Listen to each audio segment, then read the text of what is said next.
বেশ কিছুদিন ধরেই খেয়াল করছি আমার মামাতো বোন আমার স্বামীকে খুব কুরুচিপূর্ণ দৃষ্টিতে দেখে।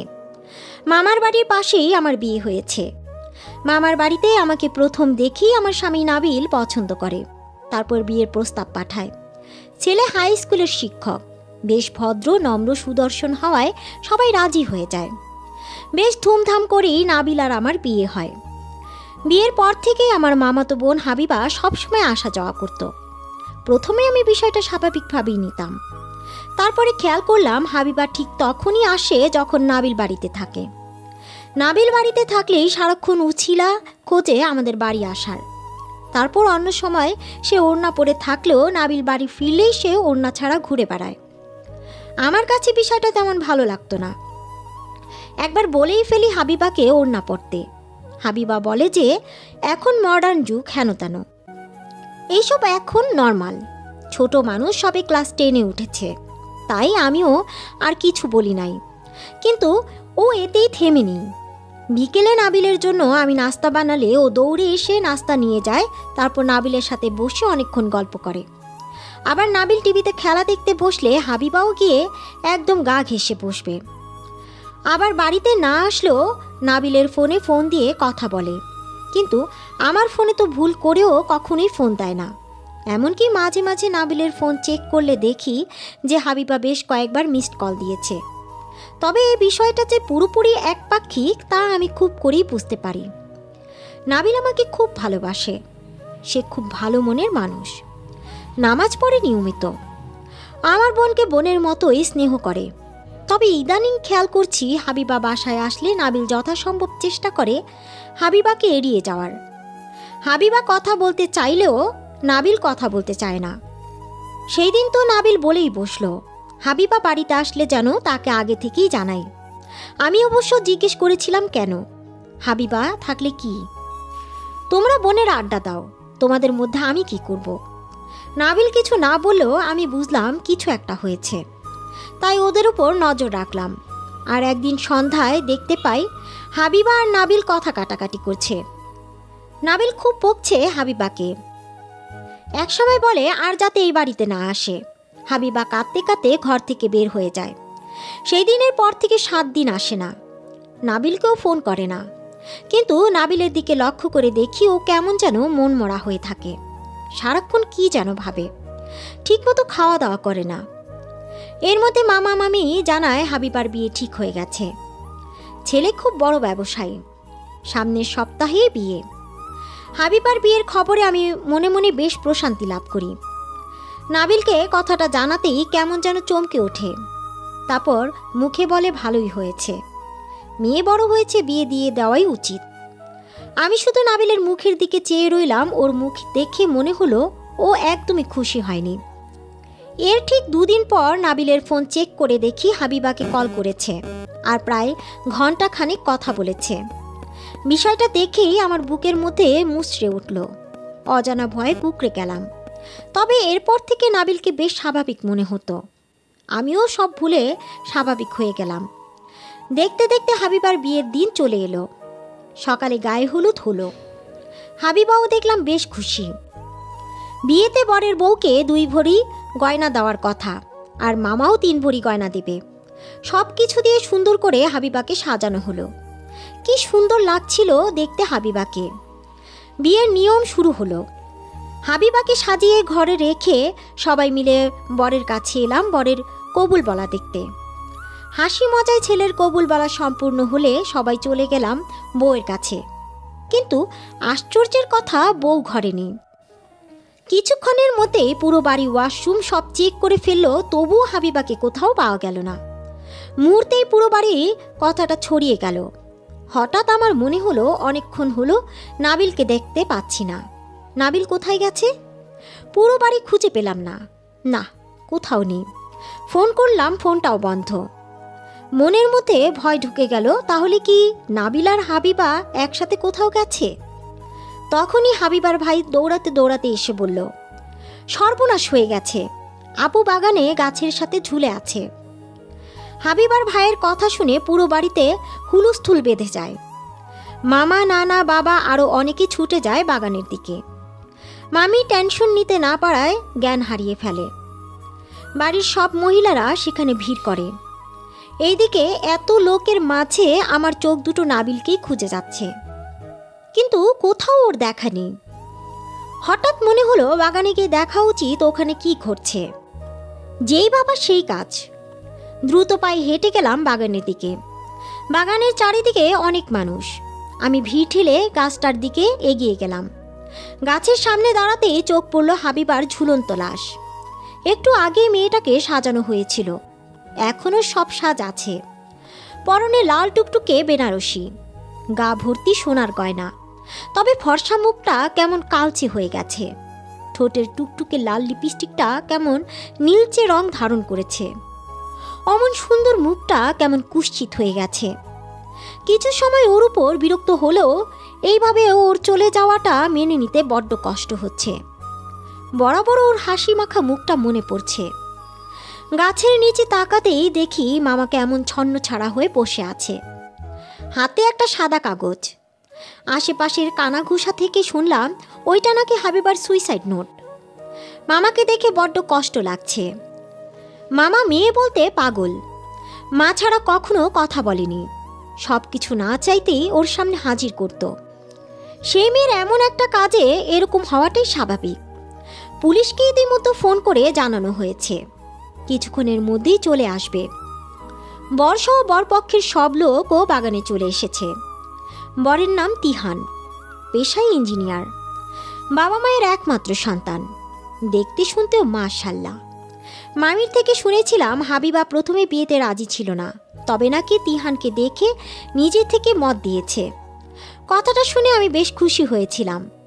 ছোট মানুষ আবেগের বশে হয়তো ভুল করতে চাচ্ছিল, তবে নিজের ভুলটা বুঝতে পেরে যে সামনের দিকে এগিয়ে যেতে চাইছি এটাই কম কি। কিন্তু কি হলো হঠাৎ যে হাবিবা এইভাবে বিয়ের সাজে এই কাজটা করলো? আমার ভাবনার মাঝে পুলিশ এলো, গাছ থেকে হাবিবাকে নামালো। গাছটা হাবিবার সব থেকে পছন্দের আম গাছ, অনেক পুরনো গাছ। ছোট থেকে কোনো কারণে ও রাগ হলে দৌড়ে গাছের উপরে উঠে বসে থাকত। গাছটার ডালপালা এমনভাবে মেলানো যে খুব সহজে ওঠা যায়। আমের সিজনে অনেক আম ধরে। আমি আর হাবিবা কত আম মেখে খেয়েছি এই গাছতলায় বসে। এমনকি আমার আর হাবিবের প্রথম দেখা এই আম গাছের কাছে। নাবিলের কথা মনে হতেই আমার মন উতলা হয়ে পড়ল। কোথায় গেছে নাবিল? এইখানে এত কিছু ঘটে গেছে, নাবিল কোথাও নেই কেন? এদিকে পুলিশ হাবিবাকে নামিয়ে নিচে একটা পাটিতে শুইয়ে দিয়েছে। তাদের মধ্যে একজন পুলিশ খুব তীক্ষ্ণ দৃষ্টিতে হাবিবাকে পর্যবেক্ষণ করছে। ওনার ব্যাচে নাম লেখা তাকরিম, দেখতে বেশ সুদর্শন, চোখে কালো সানগ্লাস, মুখে রহস্য জানার তীব্র ইচ্ছা। বেশ কিছুক্ষণ হাবিবাকে পর্যবেক্ষণ করে উঠে দাঁড়ালেন লোকটা। তারপর আমার নানাকে ডাকলেন আর বললেন, আমি ইন্সপেক্টর তাকরিম। নাম কি আপনার? আর আপনি কে হন ভিকটিমের? নানা বললেন, আমি সাফায়েত উদ্দিন, হাবিবার দাদু। ইন্সপেক্টর তাকরিম বললেন, আচ্ছা, তা ভিকটিমকে কি জোর করে বিয়ে দেওয়া হচ্ছিল? নানা বললেন, না না স্যার, মেয়ে তো প্রথম থেকেই রাজি ছিল। আমার ছেলে ওকে খুব ভালোবাসে, ওকে কখনোই কোনো কাজে জোর করে না। ও নিজে বলেছে তিহানকে ওর পছন্দ হয়েছে, তারপরেই বিয়েটা ঠিক হয়েছে। ইন্সপেক্টর তাকরিম বলে, যদি বিয়েটা নিজের ইচ্ছেতেই করে তবে আপনার নাতনি এই কাজটা কেন করলো মিস্টার সাফায়েত? নানা বলে, সেটাই তো বুঝতে পারছি না স্যার। মেয়েটা একটু আগেও তো হাসতে হাসতে সাজলো, দেখুন না কি সুন্দর করে বিয়ের জন্য সেজেছে। ইন্সপেক্টর তাকরিম বলেন, তা বিয়ে বাড়িতে এত লোকজন, কেউ খেয়াল করেনি যে কোণে ঘর থেকে বেরিয়ে বাগানে গাছের সাথে ঝুলে পড়ল? কোথায় ছিলেন আপনারা সবাই? নানা বলে, আসলে বরকে সেই সময় কবুল পড়ানো হচ্ছিল, আর সবাই সেইখানেই ছিল। তারপর বরকে কবুল পড়ানো শেষে হাবিবার ঘরে কাজী সহ সবাই গেল, কিন্তু তখন হাবিবা ঘরে ছিল না। তখন থেকে সবাই খোঁজা শুরু করে, আর তারপরেই তো এই বলে নানা কাঁদতে শুরু করলো। ইন্সপেক্টর তাকরিম বলেন, শান্ত হন। দেখুন, সবাই যদি অধৈর্য হয়ে পড়েন তাহলে কিভাবে হবে? তা কে প্রথম ভিকটিমকে দেখেছিল? নানা ইশারা করে হাবিবার ভাই হাবিবকে দেখিয়ে দেয়। ভিড়ের বাইরে এক কোনায় দাঁড়িয়ে হাবিব কাঁদছে। হাবিব আর হাবিবা দুই যমজ ভাই বোন, বয়স 18 পেরিয়ে 19-এ চলছে। অন্যান্য সমবয়সী ভাই বোনদের মতো মোটেও ঝগড়াঝাটির সম্পর্ক ওদের ছিল না। দুইজনের মধ্যে খুবই আন্ডারস্ট্যান্ডিং ছিল। ইন্সপেক্টর তাকরিম হাবিবের দিকে কিছুক্ষণ তাকিয়ে তারপর বললেন, আচ্ছা, গাছের নিচে বসে আছেন উনি কি ভিকটিমের বাবা? আর উনার হাতের কাগজটা কি ভিকটিমের সুইসাইড নোট? নানা কাঁদতে কাঁদতে মাথা নাড়ে। ইন্সপেক্টর তাকরিম মামার দিকে তাকায়। মামা এখনো গাছের নিচে ধুম ধরে বসে আছে। সেই হাবিবাকে দেখে চিৎকার করে উঠছে আর কোনো কথা বলেনি। ইন্সপেক্টর তাকরিম মামার কাছে এগিয়ে যায়, তারপর হাত থেকে কাগজটা নেয়, কিন্তু মামা টু শব্দ করে না, এখনো ধুম ধরেই বসে আছে। ইন্সপেক্টর তাকরিম কাগজটা খুলে তারপর সেটা পরে একটা পলিথিনে ভরে পকেটে পুরে ইন্সপেক্টর তাকরিম এবার এগিয়ে যায় তিহানের দিকে। ছেলেটার মুখ কেমন ছোট হয়ে গেছে। বিয়ে করতে এসে এরকম একটা পরিস্থিতিতে আসলে কি রিয়্যাক্ট করা উচিত হয়তো বুঝতে পারছে না। তিহানের পাশেই দাঁড়িয়ে আছে ওর বাবা ব্যারিস্টার কামাল। তিনি প্রায় 6 ফুটের বেশি লম্বায় হবেন। বয়স 60 ঊর্ধ্ব হলেও দেখে মনে হয় বয়স এখনো 50-এর কোঠায়। শত বিচক্ষণ মানুষ হিসেবে সবাই খুবই সম্মান করেন। তবে এই মুহূর্তে ওনার মুখটা বেশ গম্ভীর, খুবই তীক্ষ্ণ নজরে চারপাশটা দেখছেন। ইন্সপেক্টর তাকরিম ব্যারিস্টার কামালকে সালাম দিয়ে তাকরিমকে কিছুক্ষণ পর্যবেক্ষণ করে সরে আসে। তারপর দুইজন কনস্টেবলকে বলে হাবিবার লাশটা গাড়িতে তুলতে। কনস্টেবলদের মধ্যে একজন বলে, স্যার, কাউকে জিজ্ঞাসাবাদ করবেন না? ইন্সপেক্টর তাকরিম বলেন, যেহেতু ভিকটিম সুইসাইড নোটে লিখে গেছে তার মৃত্যুর জন্য কেউ দায়ী নয়, তাহলে আপাতত কাউকে কোনো রকম জিজ্ঞাসাবাদ না করাই বেটার। বাকিটা পোস্টমর্টম রিপোর্ট আসলেই বোঝা যাবে। আর আমার মনে দৃঢ় বিশ্বাস এটা আত্মহত্যা নয়। এবার বাকিটা তো পোস্টমর্টম রিপোর্টই বলবে। কথা শেষে ইন্সপেক্টর তাকরিম আবারও চারিদিকটা ভালো করে পর্যবেক্ষণ করতে লাগলেন। এইদিকে হাবিবার লাশ গাড়িতে তুলতেই মামা চিৎকার করে কেঁদে ওঠে। দৌড়ে চলে যায় হাবিবার লাশের কাছে। কিছুতেই হাবিবাকে নিয়ে যেতে দেবেন না। প্রচণ্ড পাগলামি শুরু করে। এক পর্যায়ে জ্ঞান হারিয়ে মাটিতে লুটিয়ে পড়ে। সবাই ধরাধরি করে বাড়ির ভেতর নিয়ে যায়। পুলিশ হাবিবার লাশ নিয়ে চলে যায়। আমি শূন্য দৃষ্টিতে তাকিয়ে থাকি গাড়িটার দিকে। পুলিশের গাড়ি যেতেই দেখি বাইক নিয়ে নাবিল আসছে। আমাকে দেখে বাইক থামিয়ে বলে, কি হয়েছে ঋতু? পুলিশ কেন এসেছিল? আর তুমি কাঁদছো কেন? আমি নাবিলকে জড়িয়ে ধরে কেঁদে বলি, সর্বনাশ হয়ে গেছে নাবিল, তুমি কোথায় ছিলে এতক্ষণ? নাবিল বলে, কেন, কি হয়েছে? ঋতু বলো আমাকে। আমি তো মিষ্টি আনতে গিয়েছিলাম। মামা বলল বরের বাড়িতে 10 কেজি মিষ্টি দেবে। যাওয়ার সময় সেটা আনতে ভুলে গেছে, তাই আমাকে পাঠালো ভালো দেখে মিষ্টি আনতে। আমি বললাম, হাবিবা সুইসাইড করেছে। নাবিল চমকে উঠল, তারপর বলল, কি বলছো কি ঋতু, কেন? আমি কাঁদতে কাঁদতে বললাম, জানি না ও কেন এমনটা করলো। আমরা সবাই বরের ওখানে ছিলাম, আর সেই সুযোগে ও। নাবিল আমাকে ছাড়িয়ে দিয়ে কেমন উসখুস করে বলল, না, এটা হতে পারে না, হাবিবা সুইসাইড করতে পারে না, এটা আমি বিশ্বাস করি না। আমি বললাম, তোমার বিশ্বাস করায় কি যায় আসে যায় নাবিল, হাবিবা সুইসাইড করেছে আর এটাই সত্য। নাবিল আর কিছু বলল না, আমাকে সরিয়ে দিয়ে হেঁটে চলে গেল সামনে পুকুর পাড়ের দিকে। আমি চেয়ে রইলাম নাবিলের দিকে, কি হলো হঠাৎ ওর। এর মধ্যে মা এসে আমাকে বাড়ির ভেতরে ডেকে নিয়ে গেল। মামির অবস্থা খারাপ, স্যালাইন দিতে হবে। আমাকে মামির কাছে মা বসিয়ে দিল। একটু পর মামিকে স্যালাইন করা হলো। আমি পাশে বসে মাথায় হাত বুলিয়ে দিতে লাগলাম। মামি বারবার হাবিবাকে ডাকছে। দেখতে দেখতে বিকেল শেষে রাত নেমে এলো। প্রায় সব আত্মীয় স্বজনরা চলে গেছে, বরপক্ষও চলে গেছে। মামা মামিকে ইঞ্জেকশন দিয়ে ঘুম পাড়ানো হয়েছে। ড্রয়িং রুমে নানা সোফায় চুপ করে বসে আছে। আমি মায়ের কোলের মধ্যে মাথা দিয়ে শুয়ে আছি। নাবিল আর হাবিব চেয়ারে বসে আছে, আর কিছু আত্মীয় স্বজন যারা আছে তারা ঘরের ভেতরে। আমি শুয়ে ভাবছি, দুনিয়াটা কত অদ্ভুত। এই পুরো বাড়ি আনন্দ উৎসবের মুখর দিয়ে মুহূর্তেই তা কেমন শোকে পরিণত হলো। আমি আরেকবার নাবিলের মুখের দিকে চাইলাম, ওকে একটু বেশি অন্যরকম লাগছে। মাথার চুল এলোমেলো, মুখ চোখ শুকনো মনে হচ্ছে, খুব কেঁদেছে। মনের মধ্যে নানা প্রশ্ন উঠতে লাগলো, কিন্তু মনকে কড়া শাসন করে চুপ করে রইলাম। রাতটা সবার অঘুমেই কেটে গেল। ভোরে মামা জেগেই আবারও পাগলামি শুরু করলো। মামাকে সবাই মিলে কোনো রকম শান্ত করা হলো। এর মধ্যেই বাবা হাবিবার লাশ নিয়ে চলে আসলো। আবারও ধীরে ধীরে মানুষের ভিড়ে বাড়ি ভর্তি হয়ে গেল। আমি একবার তাকিয়ে হাবিবাকে দেখে চিৎকার করে কেঁদে উঠলাম। আল্লাহ, কি অবস্থা হয়েছে মেয়েটার! মুখ এত কালো কেন? আবার কাটাকাটি করায় আরও বীভৎস লাগছে। হাবিবাকে বেশিক্ষণ রাখা হলো না। সব কাজ শেষে সকাল 10টায় জানাজার জন্য মাটি দিয়ে দেওয়া হলো। ধীরে ধীরে আবারও বাড়ি ফাঁকা হয়ে গেল।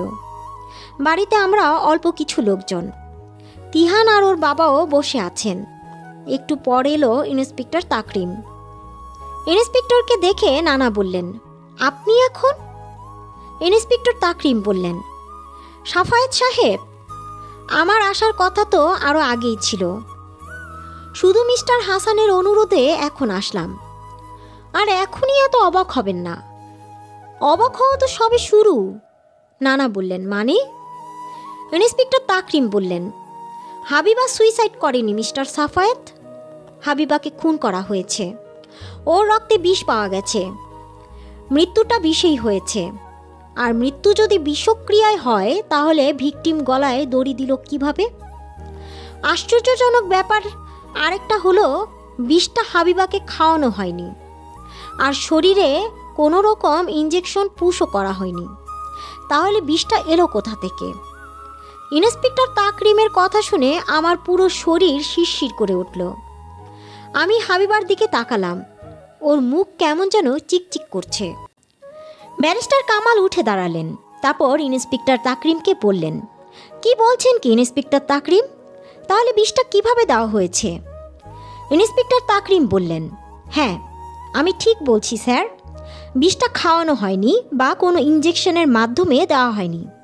বিষটা রক্তের সাথে মিশে বিষক্রিয়া করেছে, কারণ বিষটা সাপের। বিষটার বিষয়ে এখনও পরীক্ষা চলছে ল্যাবে। খুব বেয়ার প্রয়োজন। কিছু জানতে পারলেই আমাকে জানাবে। আশা করছি হাবিবার শরীরে কিভাবে বিষ ঢুকেছে সেটা জানতে পারলেই কেসটা অনেকটা সমাধান হয়ে যাবে। তবে আশ্চর্যজনক আরও একটা কথা, হাবিবার হাতে যে চিঠিটা ছিল সেটা হাবিবারই লেখা। কিন্তু নানা বললেন, কিন্তু কি? ইন্সপেক্টর তাকরিম বললেন, চিঠিটা প্রায় 7 দিন আগের লেখা। পোস্টমর্টেম রিপোর্ট থেকে এটা স্পষ্ট যে হাবিবার মৃত্যুর পর তাকে গাছের সাথে ঝুলানো হয়েছে। তাহলে হাবিবার ডেড বডি নিশ্চয়ই নিজে ঝুলতে পারবে না। তার মানে অন্য কেউ কাজটা করেছে। কিন্তু প্রশ্ন হলো, হাবিবা কেন 7 দিন আগে সুইসাইড নোট লিখেছিল? আচ্ছা মিস্টার তিহান, আপনার সাথে হাবিবার সম্পর্কটা কেমন ছিল? তিহান চেয়ার থেকে উঠে দাঁড়ালো। তারপর বলল, দেখুন ইন্সপেক্টর, আমাদের বিয়েটা অ্যারেঞ্জ ম্যারেজ ছিল। বাবা হাবিবাকে দেখে পছন্দ করে। তারপর আমি একদিন দেখি, আমারও ওকে পছন্দ হয়। তারপর আমি বিয়েতে হ্যাঁ বলি। এর মধ্যে হাবিবার সাথে আমার 2 বার ফোনে কথা হয়েছে। প্রথমবার ওকে স্পষ্ট করে আমি জিজ্ঞাসা করেছি আমাকে পছন্দ কিনা বা কারোর সাথে সম্পর্ক আছে কিনা। ও বলে ওর আমাকে পছন্দ, আর কারোর সাথে কোনো সম্পর্ক নেই। নিজ ইচ্ছায় এ বিয়েতে রাজি। তারপর আমাদের বিয়েটা ফাইনাল হয়। তারপর আরও একবার কথা হয়, তখন নর্মাল কথাবার্তা হয়েছে। আমি ওর থেকে জেনে নিয়েছিলাম বিয়েতে কি পরতে চায়, শাড়ি না লেহেঙ্গা। ও বলেছিল আমার যা ইচ্ছা তাই যেন কিনি। আমার পছন্দের জিনিসগুলো পরে ও আমার মনের মতো বউ সাজতে চায়। ইন্সপেক্টর তাকরিম বললেন, তাহলে আপনি বলতে চাইছেন হাবিবা সম্পূর্ণ রাজি ছিল? তিহান বলে, আমার জানা মতে তো তাই। এখন ওর মনের ভিতরে যদি অন্য কিছু চলে সেটা তো আমার পক্ষে বোঝা সম্ভব নয়। ইন্সপেক্টর তাকরিম বললেন, বুঝতে পারলাম। আচ্ছা, হাবিবার বাবা মায়ের অবস্থা কেমন? কথা বলা যাবে ওনাদের সাথে? নানা বললেন, না ইন্সপেক্টর, দুইজন এখনও স্বাভাবিক হতে পারেনি, আর একটু সময় দিন ওদের। ইন্সপেক্টর তাকরিম বললেন, আচ্ছা, তা হাবিব আর ভাই কোনটা জানো? হাবিব সামনে আসে, তারপর বলে, আমি। ইন্সপেক্টর তাকরিম ভালো করে হাবিবকে দেখে বলে, তোমার নাম হাবিব তাই তো? হাবিব বলে, হ্যাঁ। ইন্সপেক্টর তাকরিম বললেন, তুমি আর হাবিবা যমজ? হাবিব বলল, হ্যাঁ। ইন্সপেক্টর তাকরিম বললেন, আচ্ছা, তুমি তো প্রথম হাবিবাকে গাছের সাথে ঝুলতে দেখেছিলে, তা কি দেখেছিলে যদি একটু ডিটেলসে বলতে? হাবিব বলল, আমরা সবাই হাবিবাকে খুঁজছিলাম।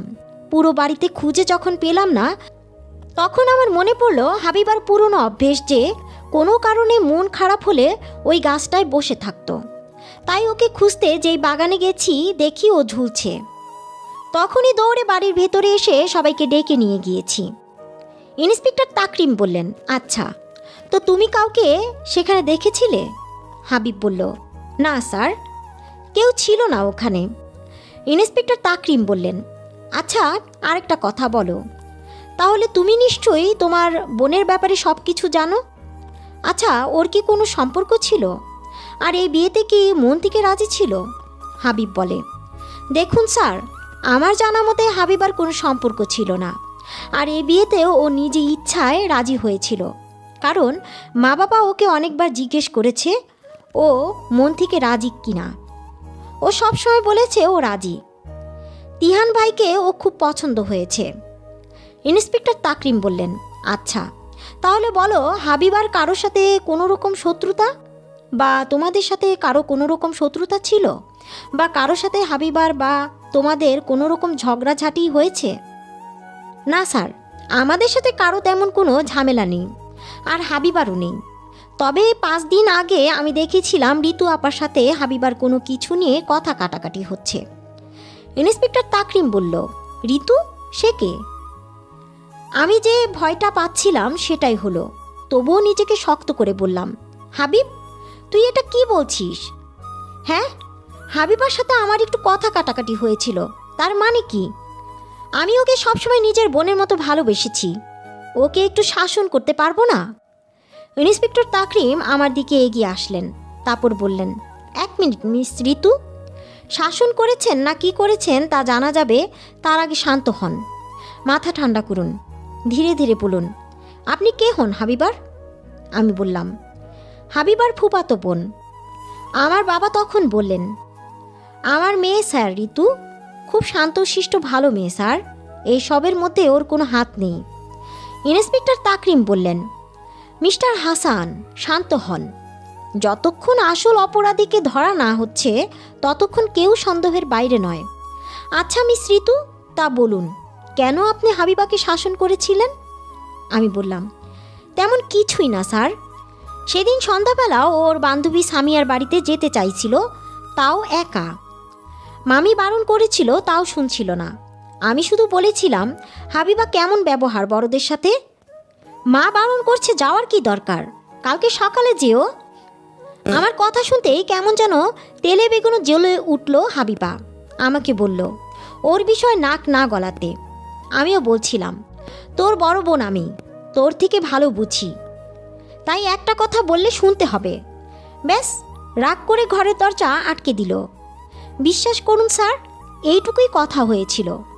মামি একটু সুস্থ হোক, উনিই ছিলেন সেখানে। ইন্সপেক্টর তাকরিম বললেন, বুঝলাম। তা হাবিবার ক্লোজ বান্ধবী কি এই সামিয়া? আমি বললাম, হ্যাঁ স্যার, হাবিবার best friend Samia. Inspector Takrim বললেন, ওর বাড়ি কোথায়? আমি বললাম, স্যার, সামনেই 10 মিনিটের রাস্তা। ইন্সপেক্টর তাকরিম বললেন, আচ্ছা, তা আপনার বিয়ে হয়েছে কোথায়? ওইখানেই। আমি বললাম, জি, পাশের বাসাটাই আমাদের। ইন্সপেক্টর তাকরিম বললেন, আপনার স্বামী কোথায়? আমি নাবিলকে ডাক দিলাম। নাবিল পেছন থেকে সামনে এসে দাঁড়ালো। আমি বললাম, এই যে আমার স্বামী নাবিল। ইন্সপেক্টর সূক্ষ্ম নজরে নাবিলকে দেখে বললেন, আচ্ছা, কোনো কিছু জানার দরকার হলে আপনাদের ডাকবো, কিন্তু আশা করি আপনারা সাহায্য করবেন। নাবিল বলল, হ্যাঁ অবশ্যই স্যার। ইন্সপেক্টর তাকরিম বলল, আচ্ছা হাবিবার ফোনটা পেতে পারি? হাবিব বলল, হ্যাঁ স্যার, আমি এনে দিচ্ছি। হাবিবার ফোন এনে দিলে ইন্সপেক্টর তাকরিম বলে, তাহলে আসি আজকে। আর এই যে আমার কার্ড এইখানে টেবিলে রাখলাম, যদি কারো মনে হয় আমাকে কিছু জানানো দরকার অবশ্যই ফোন করবেন। আমি আসি তাহলে, আবার দেখা হবে। ইন্সপেক্টর তাকরিম চলে যেতেই নানাকে বলে কামাল সাহেব তিহানকে নিয়ে বেরিয়ে গেলেন। তারপর সবাই এক এক করে ড্রয়িং রুম ছেড়ে চলে গেল। নাবিলও বেরিয়ে গেল। যাওয়ার সময় বলল, আমি একটা কাজে যাচ্ছি, ফিরবো একটু পরে। নাবিল চলে গেলে আমি হাবিবকে ডাক দিয়ে বললাম, কি রে, তুই আমার নাম কেন বললি? কি নিয়ে কথা হয়েছে আমাদের মাঝে সেটা তো তুই জানিস তাহলে? হাবিব বলল, তো সেটাই তো আমি বলছি, যা দেখেছি তাই বলেছি। আমাকে জিজ্ঞেস করেছে কারোর সাথে ঝামেলা হয়েছিল কিনা, তোর সাথে হয়েছিল তাই বলেছি। তাছাড়া তুই কিছুদিন হলো হাবিবাকে দেখতে পারিস না। মা বাবাকে বারবার বলিস হাবিবা বড় হয়েছে, ওকে যেন বিয়ে দেয়। কেন বলিস? আমি বললাম, কেন রে, বোন বড় হলে তার বিয়ের কথা বলা কি অন্যায়? কি বোঝাতে চাস তুই এইসব বলে? হাবিব বলে, কিছুই না। এই বলেই চলে যায়। আমার প্রচণ্ড রাগ হয়, বেয়াদব ছেলে। আমি মাকে ডাক দিয়ে বললাম, মা আমার ভালো লাগছে না, বাড়িতে গেলাম। মা বলল, আচ্ছা। আমি বাড়িতে গেলাম। তারপর লম্বা একটা শাওয়ার নিলাম। মনের মধ্যে নানা প্রশ্ন উকি দিচ্ছে। মনে মনে ঠিক করলাম আজকে নাবিলকে কয়েকটা প্রশ্ন করব। গোসল শেষে বাইরে এসে দেখি নাবিল বিছানায় বসে আছে। আমাকে বাইরে আসতে দেখে টাওয়াল নিয়ে ওয়াশরুমের দিকে যায়। আমি বেশ রোমান্টিক হয়ে নাবিলের সামনে দাঁড়াই। ওর কাছে এসে শার্টের বোতাম খুলে বুকে হাত বুলিয়ে দিতে লাগলাম। ধীরে ধীরে ওর অনেক কাছে এগিয়ে গেলাম। পা উঁচু করে ওর ঠোঁট বারবার আমার ঠোঁট রাখলাম। ওর নিঃশ্বাস আমার মুখে পড়ছে, আমার নিঃশ্বাস ওর মুখে। নাবিলকে শক্ত করে জড়িয়ে ধরলাম। তারপর চোখ বন্ধ করে ধীরে ধীরে ওর ঠোঁট নিজের দখলে নিলাম। হঠাৎ নাবিলের ধাক্কায় সরে গেলাম। প্রচণ্ড রাগ হলো। আবারও নাবিলকে শক্ত করে জড়িয়ে ধরে বললাম, কি হয়েছে তোমার নাবিল? তুমি আমাকে সরিয়ে দিচ্ছ কেন? কি হয়েছে তোমার? নাবিল নিজেকে আমার থেকে ছাড়িয়ে বলল, কি হয়েছে জানো না তুমি ঋতু? কিভাবে পারছো এতটা শান্ত থাকতে? হাবিবার খুন হয়েছে, বুঝতে পারছো বিষয়টা? আমি বললাম, সে তো বুঝতে পারছি নাবিল, কিন্তু এতে তোমার এত ভাবার কি আছে? আমরা কিছু করিনি, সো আমাদের কিসের টেনশন? নাবিল বলে, ধুর, তোমার সাথে কথা বলাটাই বেকার। আমি বললাম, কেন নাবিল, তুমি কি কিছু করেছো? আমি কিন্তু কয়েকদিন আগে দেখেছিলাম তুমি হাবিবাকে বকছো, আবার এই বাড়িতে আসতে বারণ করেছো। কেন, কি করেছিল হাবিবা? নাবিল বলল, আসতে বলো প্লিজ।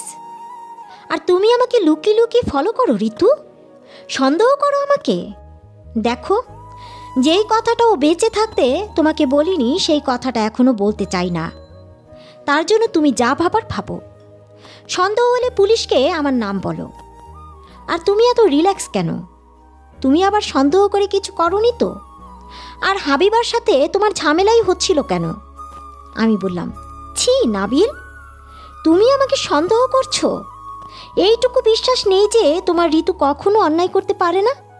নাবিল বলল, প্লিজ তুমি এই ইমোশনাল ড্রামাটা করো না। তোমাকে আমি কিছুই বলিনি, সরো, গোসল করব আমি। কথাটা বলেই নাবিল আমাকে ঠেলে ওয়াশরুমে চলে গেল। আমার ভীষণ কান্না পেল। বিয়ের পর প্রথম নাবিল আমার সাথে এরকম রুড ব্যবহার করলো। চুপচাপ বিছানায় শুয়ে রইলাম। যা, কখনোই বলবো না আর। এদিকে ইন্সপেক্টর তাকরিম সামিয়াকে সামনে বসিয়ে ওর দিকে তীক্ষ্ণ নজরে পর্যবেক্ষণ করছে। বেশ কিছুক্ষণ চুপ থাকার পর মৌনতা ভেঙে পড়লেন। সামিয়া, হাবিবা তোমার বেস্ট ফ্রেন্ড তাই না? সামিয়া বললেন, হ্যাঁ স্যার। ইন্সপেক্টর তাকরিম বললেন, আসলে জানো তো, আজকালের ছেলেমেয়েরা মা বাবার থেকে বেস্ট ফ্রেন্ডদের সাথে বেশি ফ্রি। মানে মা বাবা এমন অনেক কথাই জানে না যা বেস্ট ফ্রেন্ডরা জানে। আশা করি তুমি তোমার জানা সব কথা আমাকে ক্লিয়ারলি জানাবে। সামিয়া মাথা নাড়ে। ইন্সপেক্টর তাকরিম বলেন, তাহলে বলো তো, হাবিবার কারোর সাথে কোনো রকম সম্পর্ক ছিল, বা ও কাউকে পছন্দ করতো, বা ওকে কেউ পছন্দ করতো? সামিয়া বলে, আসলে স্যার, হাবিবার সাথে কারো কোনো সম্পর্ক ছিল না, তবে ওকে একজন খুব পছন্দ করত, এমনকি রাস্তাঘাটে উত্ত্যক্তও করত। তারপর অবশ্য হাবিবা স্কুলে এই নিয়ে হেড স্যারকে বিচারও দিয়েছিল। তারপর থেকে আর অবশ্য ছেলেটা বিরক্ত করেনি। ইন্সপেক্টর তাকরিম বললেন, কে সেই ছেলে? সামিয়া বলল, রাজ, আমাদের এক ব্যাচ সিনিয়র, পাশের পাড়ায় বাড়ি। ওর বাবার নাম আরশেদ। ইন্সপেক্টর তাকরিম বলল, আচ্ছা, তা আর কিছু জানো? হাবিবা কাউকে পছন্দ করতো এমন কাউকে চেনো? হাবিবা আমতা আমতা করে বলে, আসলে স্যার, আমি ঠিক শিওর না, তবে ওর কথাবার্তায় মনে হতো ও নাবিল স্যারকে পছন্দ করত, মানে ওর ফুফাতো বোনের স্বামীকে। নাবিল স্যার ক্লাস নিতে আসলে কেমন অন্যমনস্ক থাকতো, মুচকি মুচকি হাসতো, আর বলতো বিয়ে করলে নাবিল স্যারের মতোই কাউকে করবে। আমি কিন্তু শিওর না স্যার, আমার মনে হওয়াটা বললাম। ইন্সপেক্টর তাকরিম বলল, ইটস ওকে সামিয়া, তোমাকে অনেক ধন্যবাদ। আরও কিছু জানার থাকলে তোমাকে ডাকবো কিন্তু। সামিয়া বলে, ঠিক আছে স্যার। ইন্সপেক্টর তাকরিম বলল, তাহলে আসি, আবার দেখা হবে। রাত 12টা। চুপচাপ ঘরে শুয়ে আছে তিহান। হঠাৎ হালকা নুপুরের আওয়াজ। নুপুরের আওয়াজ শুনতেই হাসি ফুটে তিহানের মুখে। তখনই তিহানের বাহু স্পর্শ করে কেউ। পরিচিত সুগন্ধি চিনতে পেরেই একটানে নিজের কাছে টেনে নেয় তিহান। তারপর আলতো করে জড়িয়ে ধরে ভালো করে দেখে নেয় তার খুব কাছে থাকা রূপবতী নারীটিকে। ঠোঁটে হালকা গোলাপি রঙের লিপস্টিক, চোখে গাঢ় করে কাজল, চুলগুলো খোলা, পরনে কালো রঙের শাড়ি, আর মুখে লজ্জা মাখা হাসি। কি যে সুন্দর লাগছে! তিহানকে হাঁ করে তাকিয়ে থাকতে দেখে রূপবতী নারীটি খিলখিল করে হেসে ওঠে। তারপর বলে, কি দেখছো অমন করে? তিহান মুচকি হাসি হেসে বলে, এই যে আমার পাশে থাকা রূপবতীকে। মেয়েটি হেসে বলে, তাই বুঝি? কি দেখছো বলো তো? আজ কি নতুন দেখছো আমাকে? দেখতে দেখতে তো আমি এখন পুরনো হয়ে গেলাম। মেয়েটির কথা সম্পূর্ণ করার আগেই তিহান মেয়েটির ঠোঁট নিজের দখলে করে নেয়। কিছুক্ষণ পর ছেড়ে দিয়ে বলে, কে বলেছে তোমাকে মীরা? তুমি সবসময় আমার কাছে ইউনিক। প্রত্যেক দিন আমার তোমাকে নতুন লাগে। এই যে তোমার কাজল দেওয়া টানা টানা চোখ, যখন আমার দিকে তাকাও আমি তোমার থেকে দূরে যেতে পারি না। তোমার গোলাপের পাপড়ির মতো ঠোঁট চুম্বুকের মতো টানে তোমার দিকে। তোমার খোলা রেশমি চুলের যে সুগন্ধ, ইস, পাগল করে দেয় আমাকে। আচ্ছা মীরা, কি জাদু আছে বলো তো তোমার মধ্যে, যে আমি তোমার দিকে যতবার তাকাই বারবার হারিয়ে যাই? মীরা হাসতে হাসতেই এবার থেমে যায়। মুখটা গম্ভীর করে বলে, হ্যাঁ, হারিয়েই তো যাচ্ছিলে। তুমি তো দিব্যি নতুন বউয়ের সাথে বাসর করতে, কিন্তু আমি কিভাবে থাকতাম বলো তো? তিহান মীরাকে আরও কাছে টেনে গালে একটা চুমু দিয়ে বলে, বিয়েটা তো হয়নি মীরা, দেখো না আমি তো এখনো তোমারই আছি। এই যে দেখো তোমার কত কাছে। মীরা আবারও বলে, হ্যাঁ তিহান, আজ না হয় বিয়েটা হয়নি, কিন্তু কাল তোমার বাবা তো উঠে পড়ে লেগেছে তোমার বিয়ে দেওয়ার জন্য। তোমার বিয়ে হয়ে গেলে আমার কি হবে তিহান? আমি তোমাকে হারাতে চাই না। তিহান আদর মাখানো গলায় বলে, আর কালকেরটা কালকে ভাববো, এখনেরটা এখন ভাবতে দাও। এইসব বিয়ের ঝামেলায় কতদিন তোমাকে কাছে পাইনি বলো তো? এখন একটু মন ভরে আদর করতে দাও। আর তোমার এত কিসের চিন্তা বলো তো? বউ বউয়ের মতো থাকবে, তুমি তোমার মতো। বউ আসলেই কি আমি তোমাকে আদর করব না? এখনও তোমাকে যেভাবে আদর করি তখনও সেইভাবেই করব। মীরা কিছু বলতে চাইল, কিন্তু তিহান আর কিছু বলার সুযোগ দিল না। মুহূর্তেই মীরাকে নিজের দখল করে নিল। মীরাও মুখ ফিরিয়ে থাকতে পারল না। সমান তালে তিহানকে রেসপন্স করতে লাগলো। একসময় দুজনেই হারিয়ে গেল এক নিষিদ্ধ ভালোবাসায়। সকাল 6টা। ধরপড়িয়ে ঘুম থেকে উঠল মীরা। ঘড়ির দিকে তাকাতেই দেখে 6টা বাজে।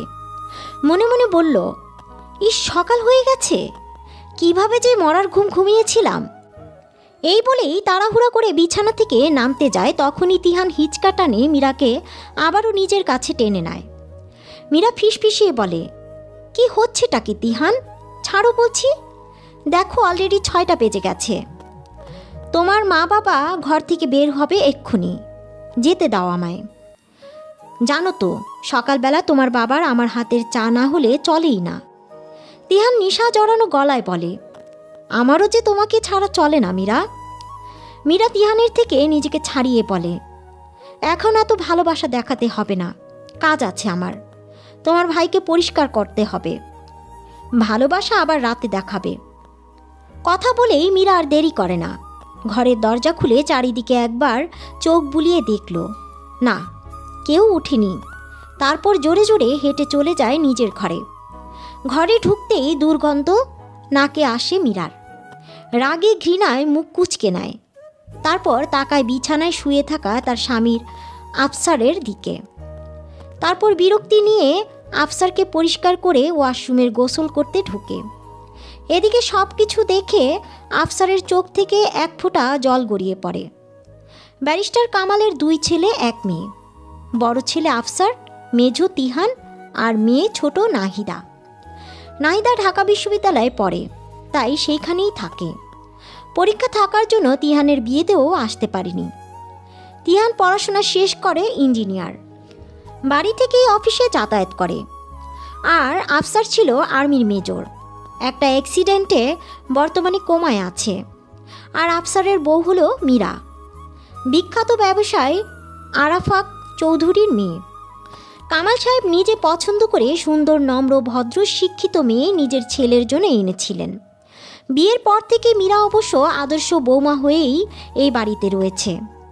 প্রথম বছর আফসারের সাথেও খুব ভালো সম্পর্ক ছিল, কিন্তু আফসার তখন মীরাকে বাড়িতে রেখে চাকরিতে চলে যেত। অনেক দিন পর পর ছুটিতে আসতো, এটা মীরা মানতে পারেনি। একসময় দুজনের মধ্যে দূরত্বের সৃষ্টি হয়, আর তখনই ধীরে ধীরে তিহানের সাথে সম্পর্ক গড়ে ওঠে। তারপর আফসার মীরাকে নিজের কাছে নিতে চাইলেও মীরা যায়নি, কারণ মীরার মনে তখন তিহানের বাস। এইভাবে কেটে যায় 3 বছর। এর মধ্যে একটা গাড়ি অ্যাক্সিডেন্টে আফসার কোমায় চলে যায়। আফসার কোমায় যাওয়ার পর অবশ্য মীরার বাবা মা এসেছিল নিয়ে যেতে, কিন্তু মীরা যায়নি। বলেছে বিয়ে একবারই হয়, যেটা ওর হয়ে গেছে। অসুস্থ স্বামীকে ছেড়ে কোথাও যাবে না। তখন থেকেই মীরা সবার চোখে একটু বেশি আদরের। যদিও তিহানের সাথে একটু বেশি গভীর সম্পর্ক ততদিন হয়ে গেছে, যা দিনের বেলায় একরকম থাকে আর রাতের বেলায় আরেক রকম। দিনের পর দিন দুজনে নোংরা নিষিদ্ধ সম্পর্কে জড়িয়ে রয়েছে। এর কোনো ভবিষ্যৎ নেই, দুজনেরই জানে। তবে আবেগ আর জাগতিক মোহ এদের কোথায় নিয়ে যাচ্ছে তার আজ হয়তো দুজনেই পাচ্ছে না। একটু পর মীরা গোসল করে বের হয়ে রান্নাঘরে যায়। গিয়ে দেখে মাহিমা খালা তরকারি কাটাকুটি শেষ করে রুটি বানাচ্ছে। মীরা গিয়ে ফটাফট চুলায় চা বসিয়ে দেয়। কামাল সাহেব প্রত্যেক দিন সকালে মীরার চা দিয়েই দিন শুরু করে। চা কাপে ঢালা শেষ হতে হতেই কামাল সাহেব এসে ড্রয়িং রুমের সোফায় বসে বলল, মা মীরা, চা হয়েছে? মীরা মাথায় কাপড় দিয়ে চা নিয়ে এসে বলল, হ্যাঁ বাবা। কামাল সাহেব বললেন, বাহ, খুব ভালো হয়েছে মা চা। মীরা হেসে বলল, বাবা, একটা কথা বলার ছিল। কামাল সাহেব বললেন, বলো মা। মীরা বলল, বাবা, আপনার ছেলেকে একবার ডাক্তার দেখাতে হবে। 2 মাস পর নিয়ে যেতে বলেছিল, 2 মাস হয়ে গেছে। কামাল সাহেব বললেন, ঠিক আছে মা, তিহানকে সাথে নিয়ে যেও। মীরা বলল, আচ্ছা বাবা। একটু পর সকালের নাস্তা করে কামাল সাহেব চলে যায়। তারপর মীরা আর মীরার শাশুড়ি আর মাহিমা খালা নাস্তা করে। বেলা 10টার দিকে তিহান এসে খাবার খায়। মীরা তিহানকে বলে। একটু পর তিহানের সাথে আফসারকে নিয়ে মীরা ডাক্তারের উদ্দেশ্যে বের হয়। এদিকে সারা রাত গেছে, নাবিলা আমার সাথে কথা বলেনি। আমিও রাগ করে কথা বলিনি। সকালবেলা নাস্তা বানিয়ে খেয়ে শাশুড়িকে চেক আপ করানোর জন্য ডাক্তারের কাছে নিয়ে গেলাম। 2 দিন হলো শাশুড়ির শ্বাসকষ্ট বেড়েছে, তাই সকাল সকাল ডাক্তারের কাছে চলে আসলাম। কিন্তু ডাক্তার আসলো সেই 10টায়। একটু পর আমাদের ডাকলো। ডাক্তার দেখানো শেষে হাসপাতাল থেকে বের হতেই দেখলাম তিহান আর ওর ভাবি ওর ভাইকে নিয়ে হাসপাতালে আসছে। মনটা ভালো নেই কাল থেকেই, তাই সেদিকে খেয়াল না করে শাশুড়ি মাকে নিয়ে হাসপাতাল থেকে বেরিয়ে এলাম। তখনই শাশুড়ি মা বললেন, এই যা বৌমা, আমার চশমাটা তো হাসপাতালের বাথরুমে রেখে এসেছি। আমি শাশুড়িকে সামনের দোকানের চেয়ারে বসিয়ে রেখে হাসপাতালের ভেতরে গেলাম। ভেতরে গিয়ে বাথরুমের দরজা খুলতেই দেখি তিহান আর তিহানের ভাবি ঘনিষ্ঠ অবস্থায় দাঁড়িয়ে রয়েছে। আমাকে দেখি একে অপরের থেকে ছিটকে যায়। এইদিকে আমার চোখ খুলে যাওয়ার উপক্রম। এ কি দেখছি আমি চোখে? তিহানের সাথে ওর ভাইয়ের বউয়ের এরকম নোংরা সম্পর্ক রয়েছে। দরজায় কলিং বেল শুনিয়ে দরজা খুলে নাবিল। দরজা খুলে দেখে ইন্সপেক্টর তাকরিম। নাবিলকে দেখে তাকরিম হেসে উঠে বলে, কেমন আছেন মিস্টার নাবিল? কি হলো, হা হয়ে দাঁড়িয়ে আছেন কেন? ভেতরে আসতে বলবেন না? নাবিল মুচকি হেসে বলে, আরে না স্যার, কি বলেন, ভেতরে আসুন। ইন্সপেক্টর তাকরিম বললেন, তা আপনার ওয়াইফ ঋতু বাসায় নেই? নাবিল বলে, না, ঋতু মাকে নিয়ে হাসপাতালে গেছে। ইন্সপেক্টর তাকরিম বলে, আচ্ছা। নাবিল তাকরিমকে বসিয়ে দিয়ে টুপ করে রান্নাঘরে গিয়ে ফ্লাক্স থেকে 2 কাপ চা ঢেলে নিয়ে আসে। তাকরিম দেখে বলে, এসবের দরকার ছিল না মিস্টার নাবিল, তারপরও নিয়ে আসলেন যখন, থ্যাংক ইউ। বাহ, চাটা তো বেশ ভালো, তা আপনি বানিয়েছেন? নাবিল বলে, না, ঋতু বানিয়েছে, চা বানিয়ে ফ্লাক্সে রেখে গেছে। ইন্সপেক্টর তাকরিম বলে, ও, তা ওনার রান্নার হাত নিশ্চয়ই খুব ভালো? নাবিল বলে, হ্যাঁ, সব দিক দিয়ে পারফেক্ট, সব কিছু একসাথে সামলায়। ইন্সপেক্টর তাকরিম বলেন, লাভ ম্যারেজ আপনাদের? নাবিল বলে, না, লাভ ম্যারেজ নয়, তবে আমি ঋতুকে দেখে পছন্দ করেছিলাম, তারপর ওর বাড়িতে বিয়ের প্রস্তাব পাঠাই, তারপর পারিবারিকভাবেই বিয়েটা হয়। ইন্সপেক্টর তাকরিম বলেন, ও আচ্ছা, আপনার আর হাবিবার মধ্যে কেমন সম্পর্ক ছিল? নাবিল বলে, কেমন সম্পর্ক মানে, কি বলতে চাইছেন আপনি? ইন্সপেক্টর তাকরিম হেসে উঠে বলে, আরে বাবা, শান্ত হন মিস্টার নাবিল, এমনি জিজ্ঞেস করলাম। হাবিবা তো আপনার সাথে শালি ছিল, আর শালি তো আধি ঘরওয়ালি হয়, তাই জিজ্ঞেস করছিলাম। নাবিল বলে, দেখুন, হাবিবাকে আমি সবসময় ছাত্রীর চোখে দেখতাম। ঋতুর সাথে বিয়ের আগে থেকে হাবিবা আমার স্টুডেন্ট ছিল, তাই ওকে অন্যরকম ভাবার কোনো মানেই নেই। ইন্সপেক্টর তাকরিম বলে, আপনাদের দিকটা বুঝলাম, কিন্তু হাবিবা আপনাকে কি মনে করত? নাবিল বেশ খানিকটা রেগে গিয়ে বলে, দেখুন, কি বলতে চাইছেন আপনি? ও ছোট মানুষ ছিল, কি ভাববে আমাকে? ইন্সপেক্টর তাকরিম বলে, আমি কি বলতে চাইছি আপনি বেশ ভালোই বুঝতে পারছেন। যদি নাও বোঝেন তো আমি সোজাভাবে বলি, হাবিবা আপনাকে স্যার মনে করতো না, দুলাভাইও মনে করতো না, ও আপনাকে ভালোবাসতো, আর এটা যথেষ্ট পরিমাণে বাড়াবাড়ি ছিল। নাবিল উঠে দাঁড়ায়, তারপর বলে, কি বলছেনটা কি? ইন্সপেক্টর তাকরিমও জোর গলায় বলে, হ্যাঁ, এমনকি ও আপনার জন্য কিছুদিন আগে সুইসাইড অ্যাটেম্প করতেও গিয়েছিল, আর সেই দিন ওর কাছে যেই চিঠিটা পেয়েছি সেটা আগের লেখা চিঠিটাই। কি ঠিক বলছি মিস্টার নাবিল?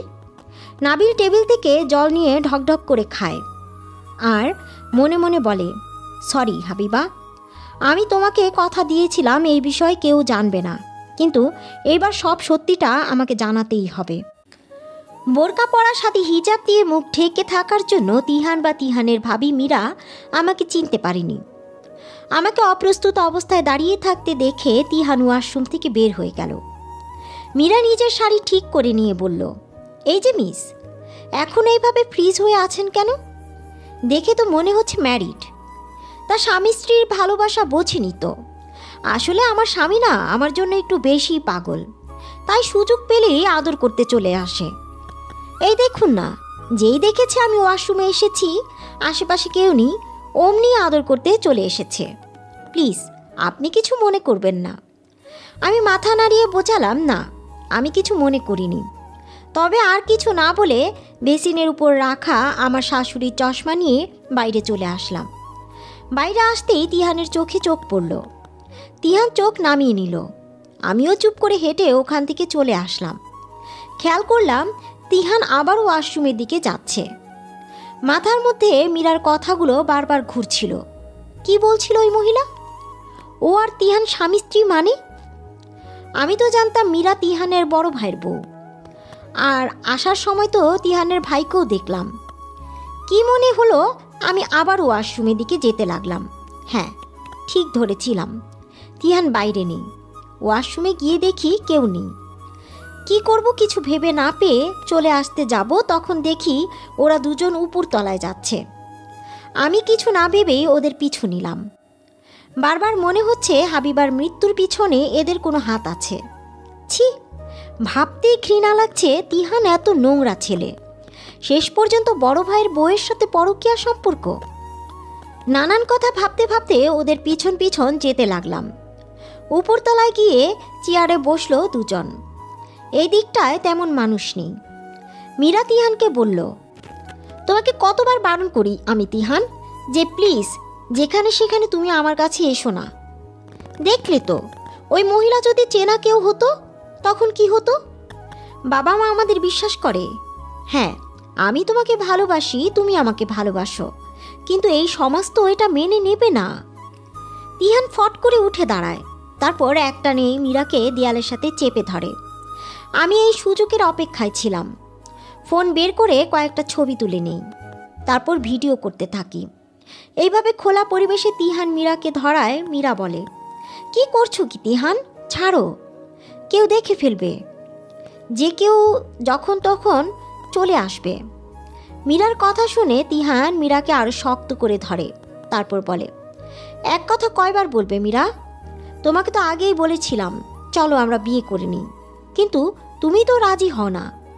বিয়ে করে নিলে তো আর ভয় থাকে না, লোকে কি বলবে। মীরা এক ঝটকায় তিহানকে ছাড়িয়ে দিয়ে বলে, শাট আপ তিহান, বলছি বারবার ছাড়ো, কেউ দেখে ফেলবে। শোনো না কেন আমার কথা? আচ্ছা বলো, বিয়ে করতে হবে কেন আমাদের? বিয়ের পর যেটা পেতে বিয়ের আগেই তো সেটা তোমাকে দিচ্ছি, তাহলে কি সমস্যা? বোঝো না কেন?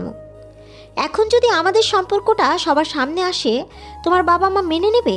কোনো দিনই মেনে নেবে না, বরং আমাদের দুজনকেই ঘাড় ধাক্কা দিয়ে বের করে দিবে। তাই প্লিজ অপেক্ষা করো। এই বলে মীরা চলে গেল। আমিও আর দাঁড়ালাম না, যা দরকার ছিল পেয়ে গেছি। তবে দেখার বিষয় এটা, এদের সম্পর্কটাই কোনোভাবে হাবিবার মৃত্যুর কারণ নয় তো? ইন্সপেক্টর তাকরিমের সাথে দেখা করতে হবে। হাসপাতাল থেকে বেরিয়ে শাশুড়ি মায়ের কাছ থেকে যেতেই উনি বললেন, কি হলো বৌমা, এত সময় লাগলো? আমি বললাম, খুঁজে পাচ্ছিলাম না মা, চলুন এখন বাড়ি গিয়ে আবার দুপুরে রান্না বসাতে হবে। কথা শেষে রিকশা করে বেরিয়ে পড়লাম বাড়ির উদ্দেশ্যে। ইন্সপেক্টর তাকরিম বললেন, কি হলো মিস্টার নাবিল, চুপ করে আছেন কেন? বলুন। আপনি কিন্তু অস্বীকার করতে পারবেন না, কারণ আমার কাছে দুটো সাক্ষী আছে। নাবিল বলে, সাক্ষী? কিসের সাক্ষী? ইন্সপেক্টর তাকরিম বলেন, হাবিবা নিজের মুখে বলে গেছে যে সে আপনাকে ভালোবাসে, এমনকি সে আপনাকে প্রপোজও করেছে। কি ঠিক বলেছি তো? এখন যদি আপনি সব সত্য না বলেন, তবে জিজ্ঞাসাবাদের জন্য আপনাকে অ্যারেস্ট করতে বাধ্য হব। আপনি কি সেটাই চান?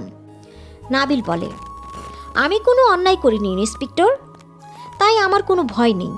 আর হ্যাঁ, আপনি ঠিক বলেছেন, হাবিবা আমাকে পছন্দ করত, কিন্তু এতে কি প্রমাণ হয়? ইন্সপেক্টর তাকরিম বলল, কি প্রমাণ হবে সেটা তো আমি দেখব মিস্টার নাবিল, আপাতত আপনি পুরোটা বলেন। নাবিল বলে, ঠিক আছে। দেখুন, ছোট থেকেই হাবিবাকে আমি চিনি, ওকে জন্মাতে দেখেছি। সেই হিসেবে ওর সাথে আমার বেশ গুরুত্বপূর্ণ সম্পর্ক ছিল, কিন্তু আমি যখন ঋতুর জন্য বিয়ের প্রস্তাব পাঠাই, তখনই ও আমাকে বলে ও আমাকে ভালোবাসে। ওর কথা শুনে আমি হেসেছিলাম, বিশ্বাস করুন। ভেবেছিলাম ছোট মানুষ, আবেগের বশে এইসব বলছে। সেই দিন কোনো রকম বুঝিয়ে ওকে আমি বাড়ি পাঠিয়ে দিই। এরপর আমার আর ঋতুর বিয়ে হয়। কিছুদিন সব ঠিক থাকলেও আমি খেয়াল করি হাবিবার অস্বাভাবিক ব্যবহার, নানাভাবে ওর দিকে আমাকে আকৃষ্ট করার চেষ্টা। আমি বুঝতে পেরে ওকে পুরোপুরি ইগনোর করি। এটাও কোনোভাবেই মেনে নিতে পারে না, বারবার ফোন করে বিরক্ত করত। এর মাঝে একদিন তো বাড়াবাড়ি করে ফেলল। আসলে মেয়েটা ছোট ছিল, আবার মারা গেছে, এজন্যই আমি কাউকে জানাতে চাচ্ছিলাম না।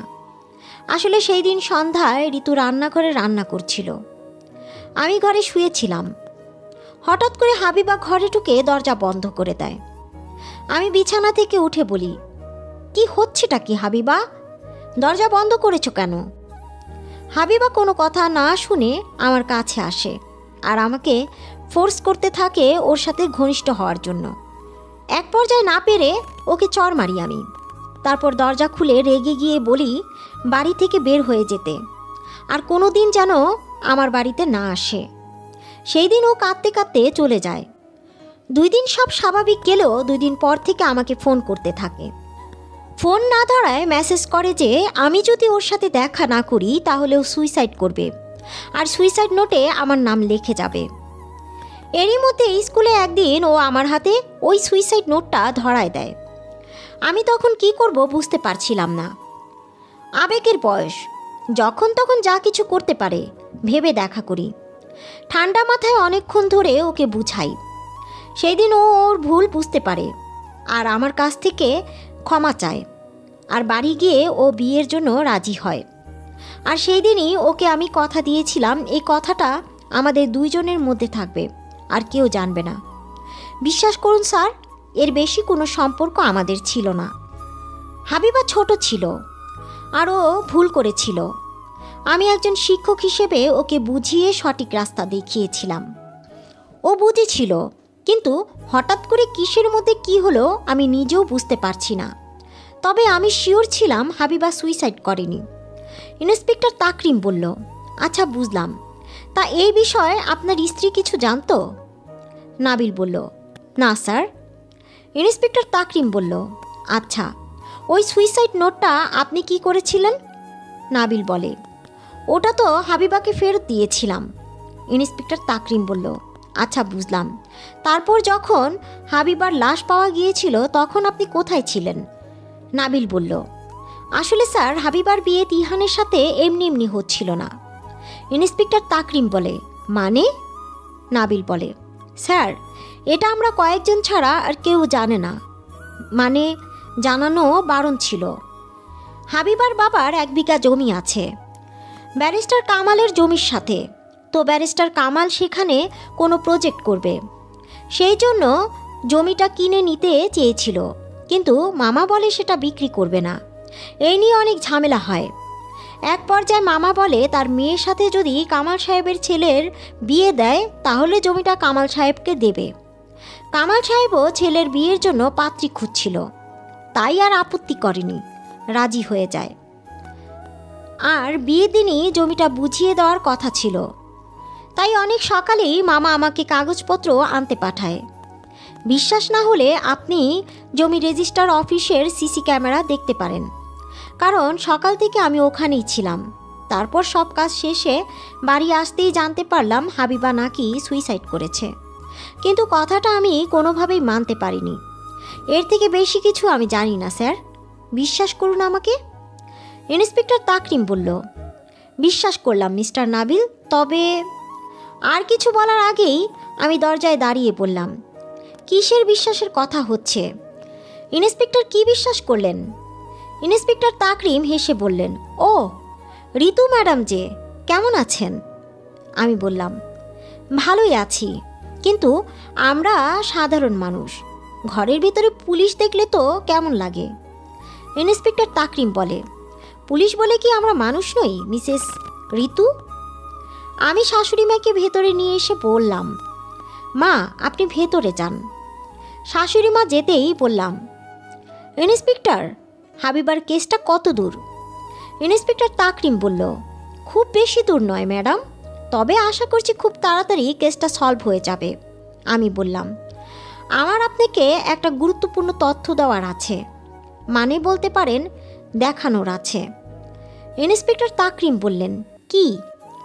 আমি ফোন থেকে ভিডিও আর ছবিগুলো দেখালাম। ইন্সপেক্টর তাকরিমও অবাক হলেন। ছবিগুলো দেখে ইন্সপেক্টর তাকরিম কিছু বলতে যাবে, তার আগেই ওনার ফোন বেজে উঠল। ফোন দেখেই বলল, ল্যাব থেকে ফোন করেছে, মনে হচ্ছে গুরুত্বপূর্ণ কিছু জানতে পেরেছে। ইন্সপেক্টর তাকরিম ফোন রিসিভ করলো। ওপাশ থেকে কি বলল শুনতে পেলাম না, তবে ওনার মুখ উজ্জ্বল হয়ে উঠল। তারপর বলল, আচ্ছা আচ্ছা, বুঝতে পারছি এখন পুরো বিষয়টা। হ্যাঁ, সবার হাতের ছাপ নেওয়া আছে। আমি সবার হাতের ছাপ নিয়েই ল্যাবে যাব। আপনি সব রেডি করে রাখুন। এইবার বেরিয়ে পড়লেন। হাসি মুখে ইন্সপেক্টর তাকরিম বললেন, ভিডিও আর ছবিগুলো আমাকে দিয়ে দিন। আর আপনাকে অনেক ধন্যবাদ। পুরো কেসটার মোড় ঘুরিয়ে দিলেন আপনি। শুধু আরও একটা প্রশ্নের উত্তর দিন। আমি বললাম, জি বলুন। ইন্সপেক্টর তাকরিম বলল, হাবিবাকে সেদিন কে সাজিয়েছিল? আমি বললাম, তিহানের ভাবি মীরা নিজ হাতে হাবিবাকে সাজিয়েছিল। ইন্সপেক্টর তাকরিম বলল, আচ্ছা, ধন্যবাদ আপনাকে ম্যাডাম। ইম্পর্ট্যান্ট কাজ আছে, আজকে আসি। আর আপনার নাম্বার তো আমার কাছে থাকলই, কিছু জানার থাকলে ফোন করে জানবো। আমি বললাম, অবশ্যই। ইন্সপেক্টর তাকরিম চলে গেল। উনি চলে যেতেই আমি নাবিলকে শক্ত করে জড়িয়ে ধরলাম। তারপর বললাম, আমাকে ক্ষমা করে দাও নাবিল, আমি কিছুদিন ধরে তোমাকে ভুল বুঝেছিলাম। নাবিল বলে, তার মানে তুমি সবটা শুনেছ? আমি বললাম, হ্যাঁ নাবিল, শুনেছি আর নিজের ভুলটাও বুঝতে পেরেছি। আমি সত্যি ভাগ্যবতী যে তোমার মতো স্বামী পেয়েছি। নাবিলও আমাকে শক্ত করে জড়িয়ে ধরে কপালে চুমু দিয়ে বলল, আমিও ভাগ্যবান যে তোমার মতো বউ পেয়েছি। I love you Ritu, I love you so much. আমিও হেসে উঠে বললাম, আই লাভ ইউ টু। সকাল 9টার মধ্যে ইন্সপেক্টর তাকরিম সবাইকে থানায় আসতে বলেছে। তাই সকালবেলা নাস্তা শেষে আমি আর নাবিল বেরিয়ে পড়লাম থানার উদ্দেশ্যে। থানায় গিয়ে দেখি মামা, মামি, বাবা, মা, নানা, হাবিব আর সামিয়া সবাই চলে এসেছে। আমরা গিয়ে ওদের সাথে কথা বলতে লাগলাম। কিছুক্ষণ পরই কামাল সাহেব, তিহান আর মীরা আসলো। তিহান আর মীরাকে দেখেই আমার ঘৃণা লাগলো। ওদের দেখে আর তাকালাম না। একটু পর ইন্সপেক্টর তাকরিম আসলো। ইন্সপেক্টর তাকরিম আসতেই কামাল সাহেব বললেন, কি ব্যাপার ইন্সপেক্টর, আমাদের কেন এখন থানায় ডেকেছেন, তাও এতক্ষণ ধরে বসিয়ে রেখেছেন? আমি বুঝছি না, আমাদের সময়ের কি দাম নেই? ইন্সপেক্টর তাকরিম মুচকি হেসে বললেন, দেখুন স্যার, আপনি শান্ত হন। আপনি একজন আইনের লোক, আপনার তো বোঝা উচিত বিনা কারণে কখনো কাউকে থানায় ডাকা হয় না। এসেছেন, একটু ওয়েট করেন, সব জানতে পারবেন। কথা শেষ করে ইন্সপেক্টর তাকরিম আলমারি থেকে কয়েকটা ফাইল বের করলেন। তারপর বললেন, জানেন, 5 বছর ধরে পুলিশের চাকরি করছি। খুন খারাপের অনেক কেস দেখেছি, কিন্তু এইরকম কেস প্রথম। আমি শুধু ভাবছি, খুনি এত ব্রেন যদি ভালো কাজে লাগাতো, আই থিঙ্ক লাইফে অনেক দূর যেত। তাকরিম কথা শেষ না করতেই কামাল সাহেব বললেন, ইন্সপেক্টর প্লিজ, এত ঘোর পেস ভালো লাগছে না, প্লিজ বলুন খুনি কে। ইন্সপেক্টর তাকরিম বললেন, বলবো তো স্যার, আগে জেনে নিন কিভাবে হাবিবাকে খুন করা হয়েছে। আপনাদের আগেই বলেছিলাম হাবিবাকে বিষ দিয়ে মারা হয়েছে, কিন্তু বিষটা ওকে খাওয়ানোও হয়নি, আবার ইনজেক্টও করা হয়নি। তাহলে প্রশ্ন হলো, বিষটা হাবিবার শরীরে গেল কিভাবে? খুনি খুব বুদ্ধিমতী, তাই খুবই ইউনিক উপায়ে কাজ করেছে। এখন তো শীতকাল। আচ্ছা মিস্টার হালিম আর মিসেস সালমা, আপনার মেয়ের পায়ের গোড়ালি তো ফেটে যেত শীতে, তাই না? মামি বলল, হ্যাঁ। ইন্সপেক্টর তাকরিম বলেন, হ্যাঁ, ফাটাও বেশি বাড়াবাড়ি ছিল, মানে রীতিমতো রক্ত বের হতো। মামি বলে, হ্যাঁ, এটার জন্য ডাক্তারও দেখিয়েছিলেন, কিন্তু ভালো হতো না। পায়ের গোড়ালি ফেটে রক্ত বের হতো, ব্যথা যন্ত্রণায় মেয়েটা আমার পাগল হয়ে যেত। ইন্সপেক্টর তাকরিম বলল, এবার আসল কথা বলি।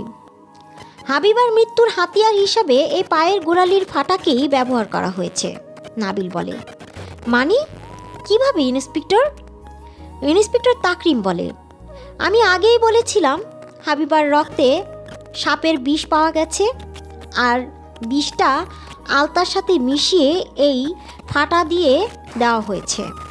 যেহেতু হাবিবার গোড়ালি ফেটে রক্ত বের হয়, এক সময় সেটা রক্তের সাথে মিশে পুরো শরীরে পৌঁছে যায়। আচ্ছা, সেদিন হাবিবাকে সাজানোর দায়িত্বে ছিলেন তো মিসেস মীরা, তাই না? আমি বললাম, হ্যাঁ, মীরাই নিজের হাতে হাবিবাকে সাজিয়েছিল। মীরা বলে, হ্যাঁ আমি সাজিয়েছি, কিন্তু আমি তো কোনো আলতা পরাইনি, এমনকি আমরা সাজানোর জিনিসপত্রে কোনো আলতাই দেইনি। ইন্সপেক্টর তাকরিম বলেন, হ্যাঁ আপনি ঠিক মীরা, সাধারণত আমাদের মুসলিম বিয়েতে বউকে আলতা পরানো হয় না, তাই দেওয়াও হয় না, কিন্তু হাবিবার পা ভর্তি আলতা ছিল। মনে হচ্ছিল আগের দিন থেকে একটু পরপরই আলতা দেওয়া হচ্ছিল। আচ্ছা মিসেস সালমা, আপনার কি মনে আছে হাবিবাকে কে আলতা দিয়েছিল? মামি বলে, স্যার বিয়ে বাড়িতে কাজে এত ব্যস্ত ছিলাম যে আমি ঠিক খেয়াল করিনি, তবে পায়ের ফাটা দিয়ে হাবিবা অনেক টেনশন করছিল যে নতুন বউয়ের পা ফাটা দেখলে লোকে কি বলবে, কিভাবে এই ফাটা লুকাবে। একটু পর পা ভর্তি আলতা পরে আমাকে দেখিয়ে দিয়েছিল, এই দেখো মা কেমন হয়েছে বলো তো, এখন আর কেউ বুঝতে পারবে না। কিন্তু আমি জানি না কোথায় পেল এই আলতা। মামি কথা শেষ করতেই বললাম, মামি তুমি জানো না, কিন্তু আমি জানি। ইন্সপেক্টর তাকরিম বলল, বলুন তাহলে মিসেস ঋতু। আমি বললাম, সামিয়া। হ্যাঁ আমি একদম ঠিক বলেছি, হাবিবা খুব টেনশন করছিল এটা নিয়ে, আর তখন সামিয়াই হাবিবাকে বলে পা ভর্তি করে আলতা দিতে, তাহলে কেউ আর গোড়ালি ফাটা দেখতে পাবে না। এমনকি ও ওর বাড়ি থেকে আলতা নিয়ে এসে লাগিয়ে দিয়েছিল, আর হাবিবাকে বলেছিল একটু পরপর আলতা লাগাতে, যেন ফাটা বোঝা না যায়। আমি বেশ কয়েকবার দেখেছি হাবিবাকে আলতা দিতে, কিন্তু তখন তো বুঝিনি বিষয়টা। মামিও তখন বলে, হ্যাঁ হ্যাঁ আমারও মনে পড়ছে সামিয়াই আলতা এনে দিয়েছিল। এদিকে এইসব শুনে ধীরে ধীরে পালিয়ে যেতে চায় সামিয়া। তখনই মহিলা কনস্টেবল সামিয়াকে ধরে নেয় আর গালে কয়েকটা জোরে জোরে থাপ্পড় মারে। সামিয়া কাঁদতে কাঁদতে বলে, আমার ভুল হয়ে গেছে স্যার, আমাকে ক্ষমা করে দিন। আমি জানতাম না ওই আলতায় বিষ আছে, জানলে কখনোই হাবিবাকে দিতাম না। ইন্সপেক্টর তাকরিম বললেন, জানতে না মানে? কে দিয়েছে তোমাকে ওই আলতাটা? সামিয়া বলে, স্যার রাজ দিয়েছিল। ও আমার কাছে এসে বলেছিল ও হাবিবাকে খুব ভালোবাসে। হাবিবা তো ওর ভালোবাসার মূল্য দিল না, কিন্তু ও চায় এই আলতা পায়ে নতুন বউয়ের সাজে হাবিবাকে দেখতে।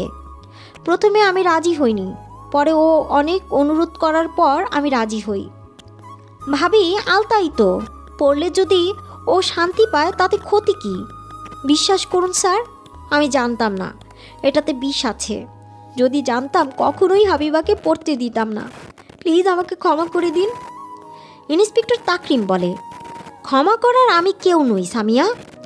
আদালতে কেসটা উঠবে, এরপর যা বিচার করার আদালত করবে। আর রাজ ও বাঁচতে পারবে না।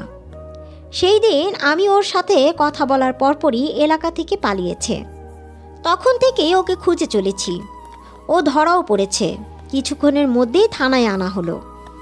ইন্সপেক্টর কথাটা শেষ করতেই নাবিল বলল, স্যার এটা বুঝলাম যে হাবিবার শরীরে বিষটা কিভাবে গেল, কিন্তু ওকে গাছে ঝুলিয়েছে কে? ইন্সপেক্টর তাকরিম বলল, বলছি মিস্টার নাবিল। এই বলেই ইন্সপেক্টর তাকরিম মনিটরে একটা ভিডিও ছাড়ে।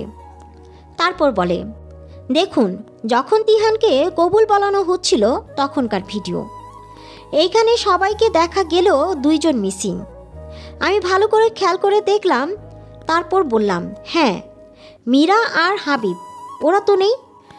কিন্তু আমার স্পষ্ট মনে আছে হাবিবার কাছ থেকে যাওয়ার সময় আমাদের সাথে মীরা আর হাবিব দুজনেই ছিল, কিন্তু পরে এত ভিড়ের মধ্যে আর খেয়াল করিনি। ইন্সপেক্টর তাকরিম বলে, হ্যাঁ মিসেস ঋতু ঠিক বলেছেন, হাবিব আর মীরা নেই। তাহলে ওরা কোথায়? তার উত্তরটা হাবিব আর মীরাই দিক। হাবিব আগে বলো, কোথায় ছিলে তুমি? হাবিব বলে, কোথায় যাব, বাড়িতে এত কাজ ছিল। নিশ্চয়ই কিছু করছিলাম।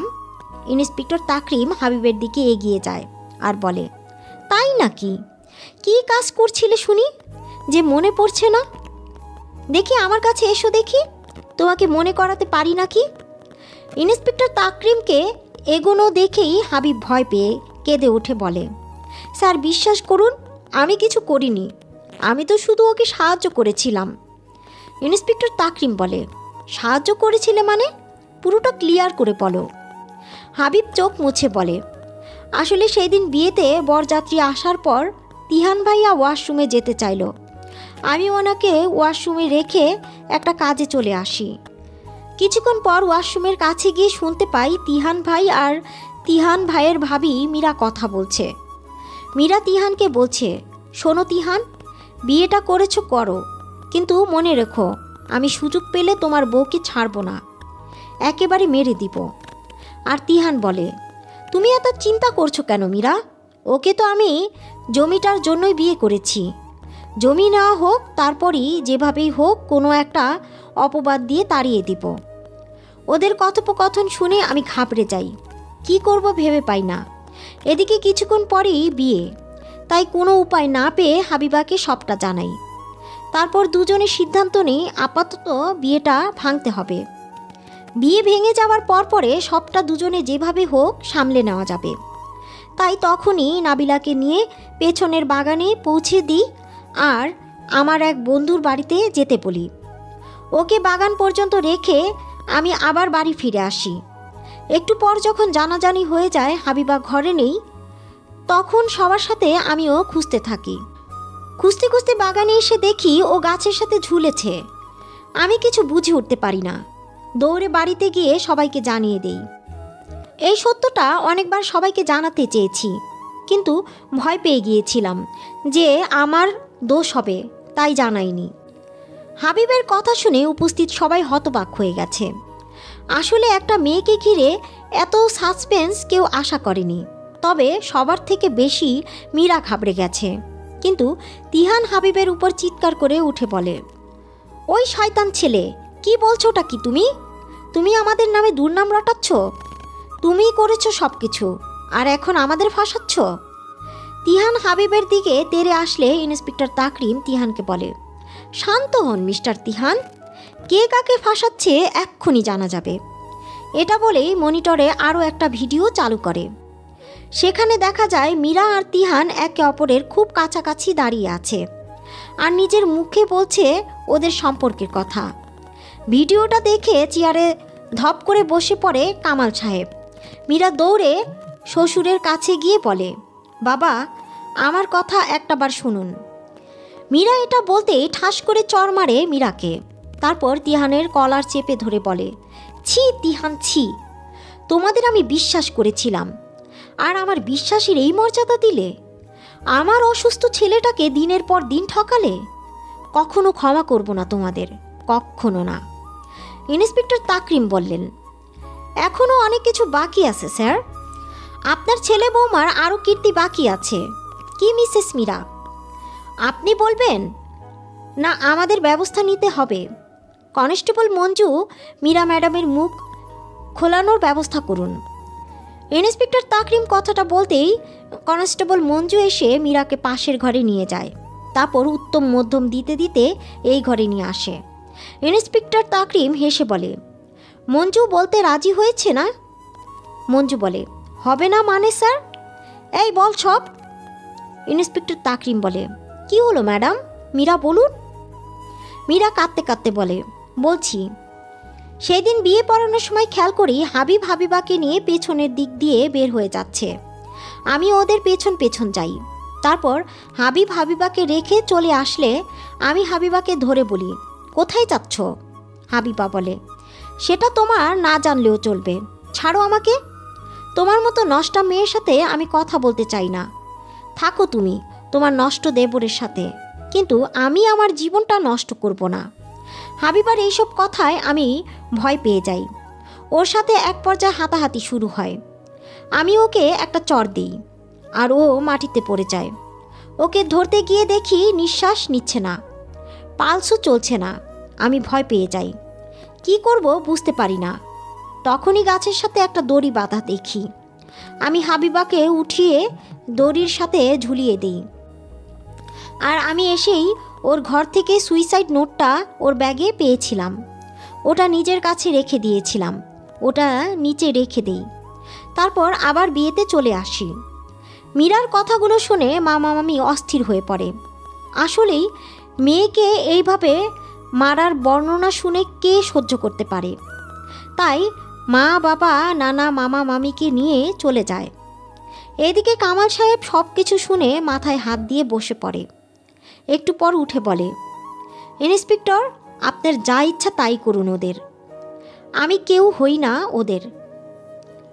আর তিহান, আজকের পর থেকে তোমাকে আমি ত্যায্যপুত্র করলাম, আইনিভাবেও করব। আমার বাড়িতে তোমার কোনো জায়গা নেই। কথা শেষ করে কামাল সাহেব চলে যায়। ইন্সপেক্টর তাকরিম বলেন, মিস মীরা, তিহান তো এই বিষয়ে কিছু জানে না, তাই তো? মীরা বলে, হ্যাঁ, তিহান জানে না কিছু স্যার, সবটা আমি একাই করেছি। এইদিকে কথা শেষ না হতে কনস্টেবল রিফাত রাজকে নিয়ে চলে আসে। রাজকে দেখেই হাবিব রাজের কলার চেপে ধরে বলে, তোকে ছাড়বো না আমি, শয়তান। রিফাত হাবিবকে ছাড়িয়ে রাজকে ধরে ইন্সপেক্টর তাকরিমের কাছে নিয়ে যায়। তাকরিম বলে, কিরে, নেশায় তো বুধ হয়ে আছিস, তা বল কেন হাবিবাকে মারলি? রাজা হা হা করে হেসে বলে, তাহলে জেনেই গেছেন সবটা? তাহলে এটা আমার থেকে জানতে হবে কেন? ইন্সপেক্টর তাকরিম রাজকে একটা চড় দিয়ে বলে, বলবি না আরও মার খাবি? রাজ বলে, কি বলবো স্যার? আমি হাবিবাকে খুব ভালোবাসতাম, ওর ছোট ছোট সব কিছু জানতাম, কিন্তু ও বুঝলো না। সবার সামনে আমাকে অপমান করলো। আমার বাবাকে হেড স্যার দিয়ে অপমান করলো, তাই মেরে দিয়েছি। ওই বোকা সামিয়া বুঝতেও পারিনি ওর মাধ্যমে কিভাবে আমি আমার প্রতিশোধ নিলাম। রাজ কথা শেষ করতেই সামিয়া বলে, স্যার দেখুন, আমি সত্যি কিছু জানতাম না, প্লিজ আমাকে ছেড়ে দিন। ইন্সপেক্টর তাকরিম বলেন, দেখো সামিয়া, আমি সব বুঝেছি, কিন্তু এই মুহূর্তে আমার হাতে কিছু নেই। যা সিদ্ধান্ত নেবার আদালত নেবে। মঞ্জু, সামিয়া আর মীরাকে নিয়ে যাও আর লকআপে রাখো। রিফাত রাজকেও নিয়ে যাও, কালকে কোর্টে তোলা হবে ওদের। আর মিস্টার তিহান, এবার আপনি বেঁচে গেলেন, তবে আপনার উপর আমার নজর থাকবে। আসতে পারুন এখন। তিহান চলে যেতে ইন্সপেক্টর তাকরিম আমাকে আর নাবিলকে বললেন, আপনাদের অনেক ধন্যবাদ মিস্টার নাবিল আর মিসেস ঋতু। আপনাদের সাহায্য ছাড়া এই কেসটা সমাধান করা এত সহজ হতো না। ভালো থাকবেন, একে অপরকে বিশ্বাস করবেন, দেখবেন সম্পর্ক মজবুত হবে। আমি বললাম, আপনাকেও অনেক ধন্যবাদ ইন্সপেক্টর তাকরিম, আসি তাহলে। ইন্সপেক্টর তাকরিম হাবিবকে আশ্বস্ত করে বলে, আসুন। আমরা থানা থেকে বের হয়ে যাব, তখনই ইন্সপেক্টর তাকরিমকে কনস্টেবল রিফাত ডাক দেয় আর বলে, স্যার সর্বনাশ হয়ে গেছে, থানার সামনে তিহান অ্যাক্সিডেন্ট হয়েছে। এইদিকে লকআপ থেকে কনস্টেবল মঞ্জু বলে, স্যার মীরা কেমন যেন করছে। ইন্সপেক্টর তাকরিম গিয়ে মীরার পালস দেখে বলে, oh no, she is no more. তারপর মাথায় হাত দিয়ে বলে, ও নো। আবার নতুন করে কি শুরু হলো? এইবার আড়ালে লুকিয়ে কে? তিহানের বড় ভাই অট্ট হাসিতে ফেটে পড়ে আর বলে, আড়ালে লুকিয়ে এবার আমি, কেউ জানতেও পারবে না শেষ কাজটা আমি করেছি। আমার অসুস্থতার সুযোগ নিয়ে আমারই চোখের সামনে দিনের পর দিন আমার স্ত্রী আর আমার ভাই এই নোংরা কাজগুলো করে গেছে। আমি কেবল চেয়ে চেয়ে দেখেছি। 2 মাস আগেই সুস্থ হয়েছিলাম, কিন্তু অসুস্থতার ভান ধরেছিলাম একটা সুযোগের আশায়। সেই সুযোগের আজ সদ্ব্যবহার করলাম। ওরা হলো সমাজের নিকৃষ্ট কীট। কাহিনীটি এখানেই সমাপ্ত হলো। কাহিনীটার নাম আড়ালে লুকিয়ে কে। কাহিনীটি কেমন লাগলো অবশ্যই কমেন্ট করে জানাবেন। আর যারা এখনও চ্যানেলটি সাবস্ক্রাইব করেনি তারা এখনই চ্যানেলটি সাবস্ক্রাইব করে পাশে থাকা বেল আইকনটি বাজিয়ে দিন, যাতে পরবর্তী নোটিফিকেশন আপনাদের কাছে খুব সহজেই পৌঁছে যেতে পারে। আমি প্রত্যাশা আজকের মতো এখানেই বিদায় নিচ্ছি। ভালো থাকবেন, সুস্থ থাকবেন, ধন্যবাদ।